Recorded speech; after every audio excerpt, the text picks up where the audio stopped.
C'est un geste presque machinal que nous accomplissons au moins une fois par jour, brancher un câble pour recharger notre téléphone portable.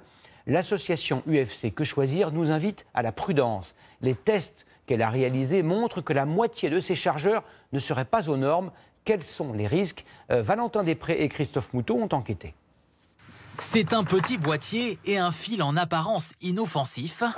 Pourtant, regardez cette vidéo d'information d'une association britannique. En une seconde, le chargeur de téléphone s'embrase. Sur Internet, les témoignages se multiplient, photos à l'appui.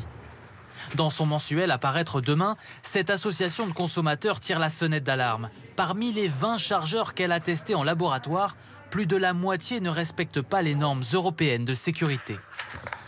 Ceux-là sont carrément dangereux, c'est-à-dire que là, ils sont fabriqués vraiment à la va-vite, n'importe comment, les composants sont assemblés trop près, ou alors le port USB là, peut être ce qu'on appelle vivant, c'est-à-dire que le jus passe par là, donc il suffit que le chargeur reste branché au secteur, et là, on a de l'électricité qui passe, donc c'est quand même assez dangereux. Des modèles pour la plupart bas de gamme, importés de Chine sans aucun contrôle et vendus à très bas prix sur Internet. En rayon, certains clients sont particulièrement méfiants. Quand il faut changer, j'achète la marque de mon téléphone. Je regarde qu'il y ait bien le CE, le logo, que ce soit aux normes européennes, notamment pour les questions de sécurité, pour éviter les incendies.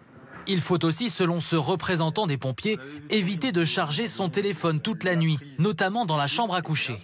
Il va y avoir aussi une mauvaise utilisation, par exemple les poser tout simplement sur des couvertures ou sur des textiles qui à un moment donné vont être ressources de chaleur et ce qui va prendre un incendie possible. Privilégiez aussi plusieurs recharges de courte durée plutôt qu'un cycle complet et évitez de laisser votre chargeur branché lorsque vous ne l'utilisez pas.